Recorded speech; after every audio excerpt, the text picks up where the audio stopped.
Halo semuanya, di video kali ini kita akan tutorial sistematika ujian akhir semester untuk matkul statistika untuk ekonomi dan bisnis. Nah, jadi sebelum kita mulai, di sini sudah ada petunjuk umumnya, jadi harus jawab semua soal dengan sistematis, jadi tidak boleh diacak nomornya.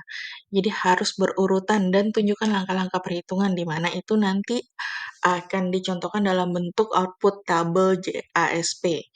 Nah, kedua, gunakan software statistik yang sesuai. Di sini ada Excel, SPSS, R, dan lain-lain. Nah, untuk makul saya, tolong gunakan JASP dengan Excel ataupun spreadsheet.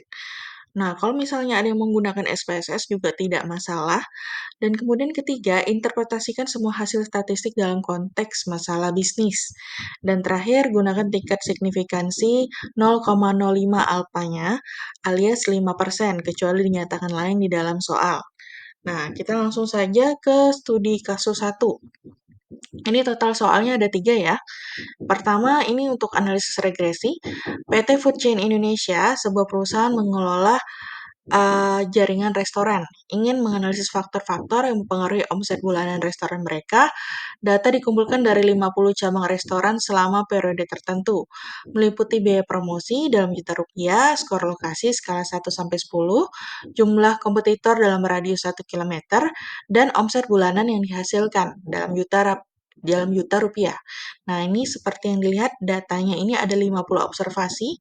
Bisa kalian kopas dulu datanya. Kalau saya ini lebih suka kopasnya ke spreadsheet. Nah, ini spreadsheet sudah disediakan, spreadsheet kosong.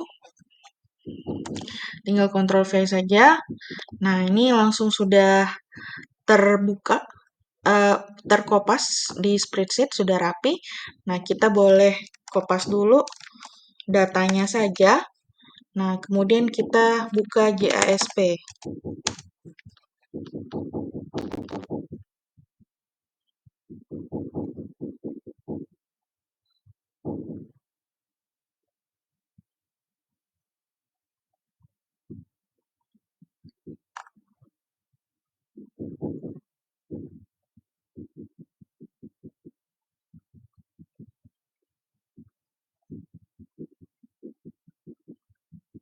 Nah, kalian klik new data di sini, kemudian tinggal dikopas saja. Nah, ini tinggal diubah dulu. Untuk kolom 1 diubah menjadi promosi, lalu enter, lalu kolom 2 ini lokasi, enter, kemudian kolom 3 di sini kompetitor, lalu enter, kemudian kolom yang terakhir ini omset. Oke, baik.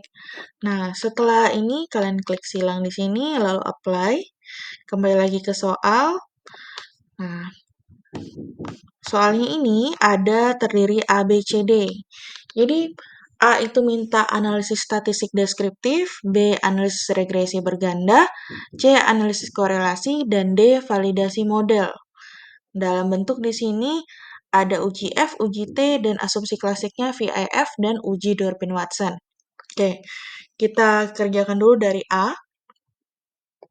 Untuk A di sini tinggal klik Analysis, lalu kalian klik Descriptive Statistics. Kemudian kalian blok semuanya atau bisa di drag and drop satu persatu. Sambil menunggu kalian bisa klik Statistik, checklist bagian Quartals, Skewness, IQR, dan Variance. Oke, kita tinggal tunggu saja output dari JASP-nya. Oke, outputnya sudah muncul, kita bisa copy. Nah, kalian sediakan dulu Word kosong, di mana kalian tulis dulu nama kalian, kemudian NIM kalian, lalu jawaban nomor 1. Nah, ini 1A. Atau bisa 1A aja langsung ya. Nah, Ctrl V saja. Nah, kemudian kalian tinggal isi interpretasinya. Nah, interpretasinya itu singkat-singkat saja, terserah kalian mau pakai dibantu dengan AI juga boleh. Nah, atau kalian mau mencoba interpretasikan sendiri juga boleh, yang penting interpretasinya cukup ringkas-ringkas saja. Kemudian kita siapkan untuk jawaban 1B. 1B tadi itu dimintanya langsung regresi, berarti kita langsung klik saja regression di sini, kemudian pilih linear regression.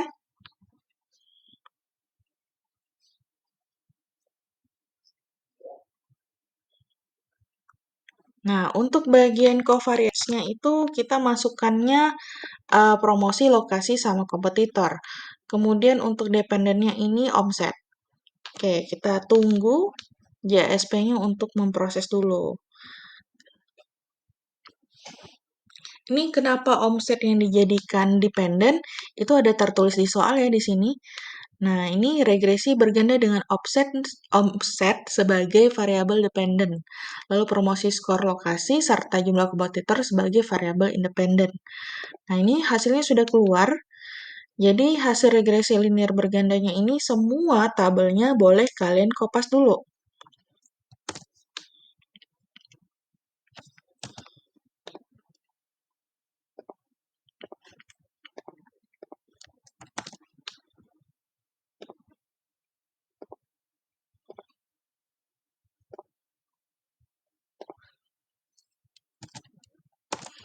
Nah, setelah kalian kopas, boleh kalian interpretasikan secara singkat ya.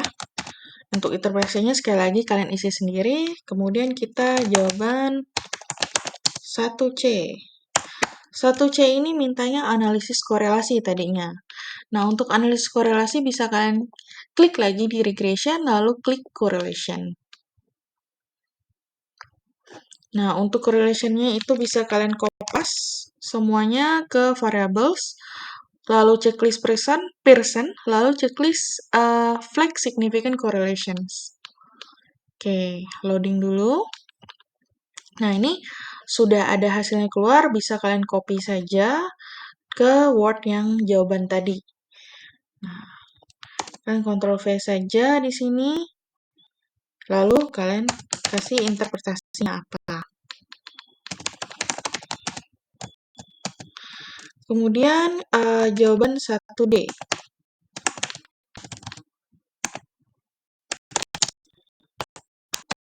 Nah, untuk 1D tadi mintanya kita ada uji kayak goodness of fit gitu. Ini tadi dia mintanya signifikansi model. Nah, evaluasi signifikansi model menggunakan uji F, uji T. Nah, untuk uji F dan uji T sebenarnya sudah kita lakukan di regresi linear berganda. Jadi, untuk uji F itu di ANOVA, tabel ANOVA ini, uji T di tabel coefficients. Jadi, boleh kalian kopas lagi dua tabel ini ke 1D. Oke, berarti uji F, uji T sudah. Kemudian dari soal bilangnya kita diminta menambahkan asumsi klasik Durbin-Watson dan VIF. Nah, untuk Durbin-Watson dan VIF-nya, kalian boleh ke scroll ke atas. Di sini akan ada linear regression lagi yang sudah kalian lakukan. Kalian klik dulu. Kemudian kalian klik statistik. Nah, kalian checklist Durbin-Watson. Lalu kalian checklist tolerance and VIF. Nah, dengan di checklistnya tadi Durbin-Watson dan tolerance and VIF, otomatis akan ada perubahan di tabel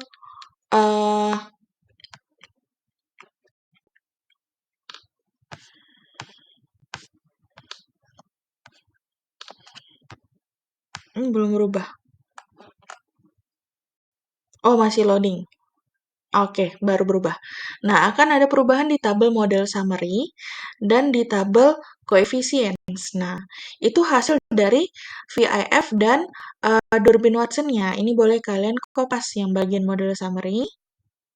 Copy.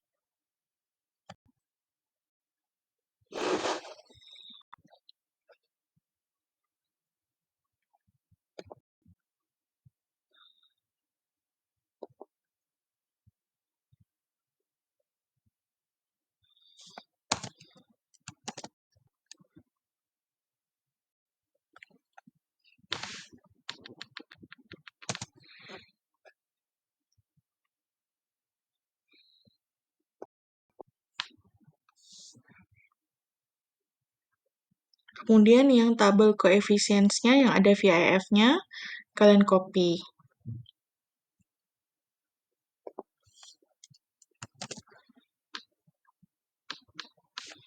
Nah, ini tinggal kalian interpretasi semua tabel itu ya. Kemudian kita masuk ke nomor 2. Nomor 2 itu juga dimulai dari A, jadi jawaban 2A. Kita lihat dulu soalnya. Nah, nomor 2 ini uji Chi-square, jadi PT Digital Mart melakukan survei untuk mengetahui apakah terdapat hubungan antara jenis kelamin konsumen dan preferensi cara berbelanja. Mereka mensurvei 100 konsumen dan mengkategorikannya berdasarkan jenis kelamin, pria dan wanita, dan preferensi belanja online, offline, dan hybrid. Nah, untuk dataset lengkapnya di sini ada 100 observasi. Ini tinggal kalian kopas saja keseluruhan tabelnya.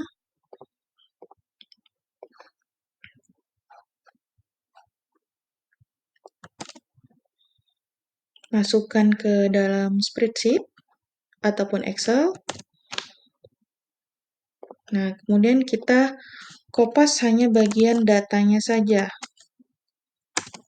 Nah, untuk JSP yang tadi, yang kalian proses untuk nomor 1 ini, nah boleh kalian save dulu, Ctrl S. Nah, kalian terserah mau letakkan dimanapun. Untuk ibu biasanya letakkannya di download saja. Nah, ini tulis nomor 1, oke? Lalu save. Nah, kemudian bisa kalian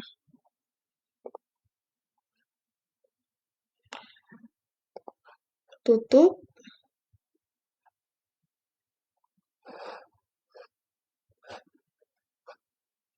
Oke.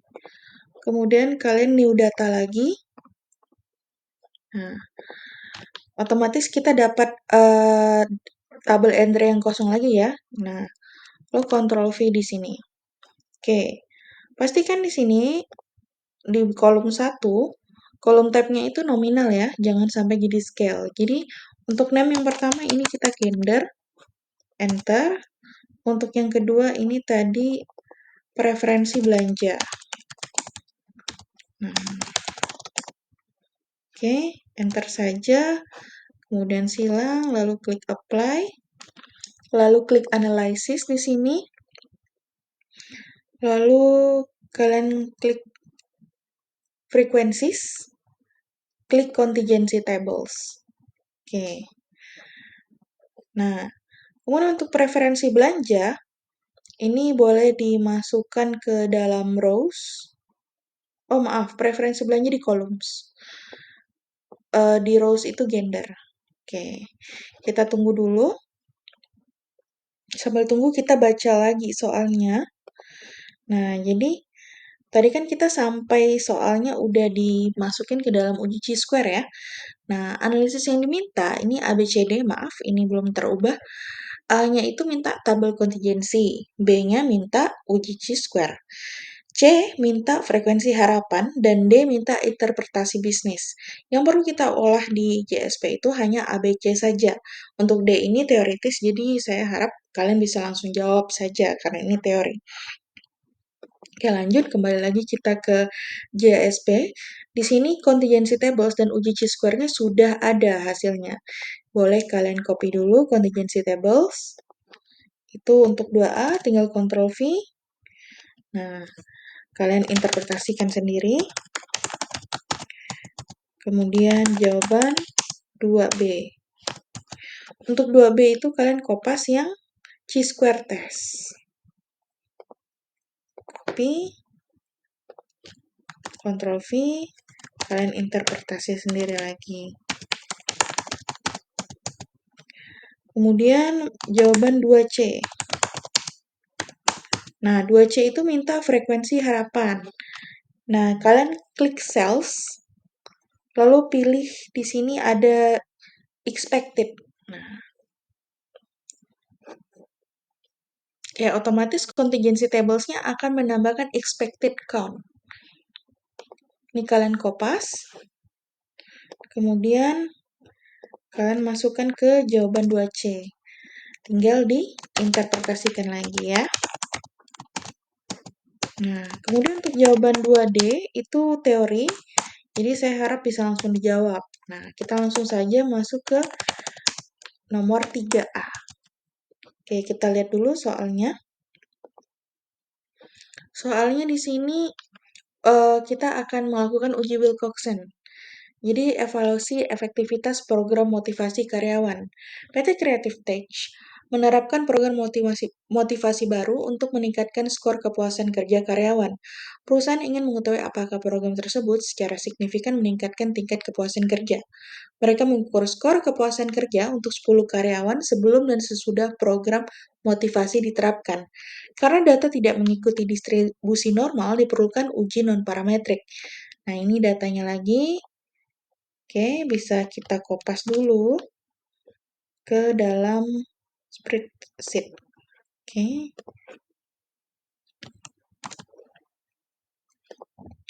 Oke, kita lanjut dulu baca soalnya. Di sini ada persiapan data. Kita minta dihitung selisih sesudah dikurangi sebelum.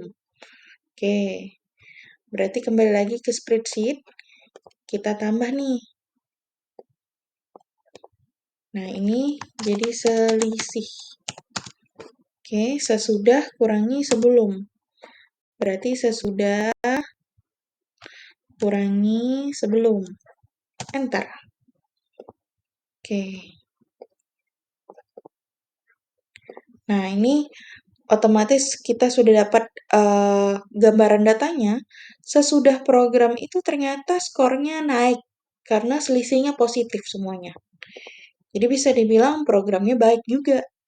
Nah, ini kalian boleh kopas seluruh tabel ini ke dalam Word. Ini adalah jawaban 3A. Oke, tinggal kalian interpretasi.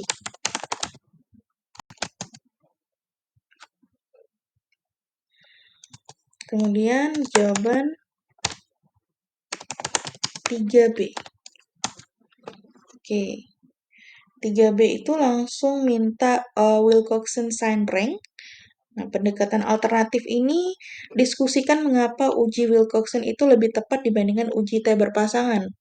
Nah, ini yang untuk pendekatan alternatif itu teori ya. Jadi untuk C itu tidak perlu diolah di JASP. Untuk rekomendasi manajemen juga sama. Ini teori, jadi tidak perlu diolah di JASP. Yang perlu kita olah cuma uji Wilcoxon sign rank. Nah, ini kembali lagi ke JLSP. Ini tadi kan habis nomor 2. Boleh di save dulu. Nah, ini nomor 2. Lalu kalian save saja dimanapun. Oke. Kemudian close. Oke. Lalu klik new data. Nah, kemudian kita kopas dulu cuma data sebelum dan sesudah. Oke. Ctrl V. Ubah dulu ini sebelum. Dan yang kolom 2 ini sesudah.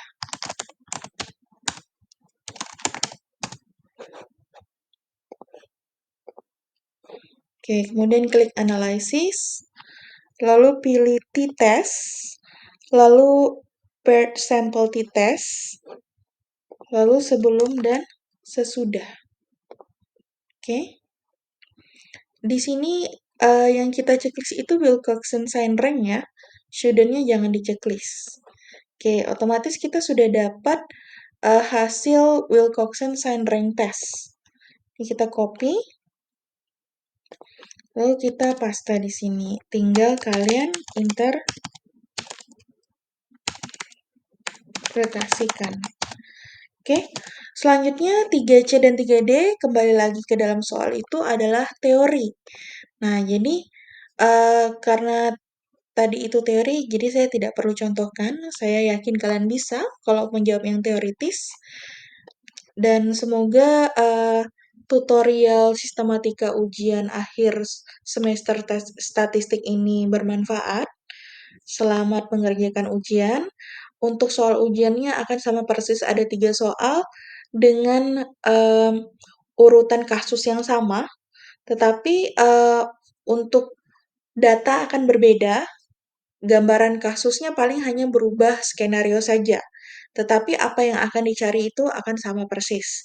Jadi sekali lagi, selamat mengerjakan UAS, semoga nilainya bagus-bagus, dan terima kasih, sampai jumpa di video berikutnya.